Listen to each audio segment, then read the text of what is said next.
Wow, ತುಂಬ ಖುಷಿ ಆಗ್ಬಿಟ್ಟೆ ನಾನು. ನಮ್ಮ ಮನೆಯವರು ಅಷ್ಟೊಂದು ಎಫರ್ಟ್ಸ್ ಹಾಕಿ ಅವರೇ ಡೆಕೋರೇಟ್ ಮಾಡಿದ್ರು ಅಲ್ವಾ, ತುಂಬ ಚೆನ್ನಾಗಿ ಅನ್ನಿಸ್ತು ನನಗೆ. ಅಯ್ಯೋ, ನನಗೆ ಹೇಳೋದಕ್ಕೆ ಮಾತೇ ಬರ್ತಿಲ್ಲ ಸೀರಿಯಸ್ಲಿ. ಇವತ್ತು ನಾ ಕೇಳ್ದೇ ಮಲ್ಲಿಗೆ ಹೂವು ಕೊಡಿಸಿದ್ರು, ಬೆಳಗ್ಗೆ ಚಾಕ್ಲೇಟ್ ಕೊಡಿಸಿದ್ರು, ಇವತ್ತು ನೋಡಿದ್ರೆ ಡೆಕೋರೇಷನ್ ಎಲ್ಲ ಮಾಡಿಟ್ಟಿದ್ರಲ್ವಾ. ಸೊ ತುಂಬ ಅಂದರೆ ತುಂಬ ಹ್ಯಾಪಿ ಆಗಿಬಿಟ್ಟೆ ನಾನು.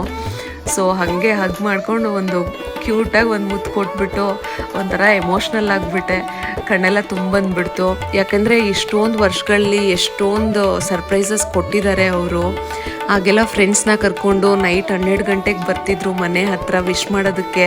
ನಾನು ಎಕ್ಸ್ಪೆಕ್ಟೇ ಮಾಡ್ತಿರ್ಲಿಲ್ಲ, ಬಟ್ ಆದರೆ ಡೆಫಿನೆಟ್ಲಿ ಎಲ್ಲ ಇಯರು ಬರ್ತಿದ್ರು.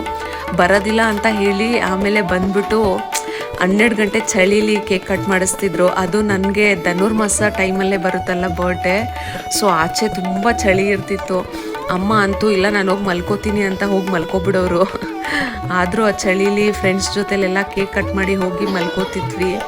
ಆ ದಿನಗಳೆಲ್ಲ ನೆನಪಾಗ್ತಿತ್ತು.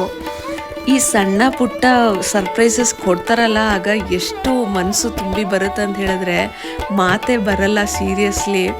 ನನಗಂತೂ ಸಖತ್ ಖುಷಿ ಆಯಿತು. ಇದು ರಿಯಲಿಸ್ಟಿಕ್ ಆಗಿರೋ ಅಂಥ ಬರ್ಡೇ. ಬೇರೆಯವ್ರಿಗೆ ಊಟ ಕೊಡಬೇಕು ಅನ್ನೋದು ನನಗೆ ತುಂಬಾ ಆಸೆ. ಸೊ ಫಸ್ಟೆಲ್ಲ ಆಫೀಸ್ಗೆಲ್ಲ ಅಡುಗೆ ಮಾಡ್ಕೊಂಡು ಹೋಗ್ತಿದ್ದೆ. ಈ ಸತಿ ಹೋಮ್ಲೆಸ್ ಪೀಪಲ್ಗೆ ಊಟ ಕೊಡೋಣ ಅಂತ ಹೇಳಿ 5 ಜನಕ್ಕೆ ಅಡುಗೆ ಮಾಡಿದ್ದೆ. ಸೊ ಬಿರಿಯಾನಿ ಪ್ಯಾಕೆಟ್ಸ್ ಎಲ್ಲ ರೆಡಿ ಮಾಡಿ ಇಟ್ಕೊಂಡು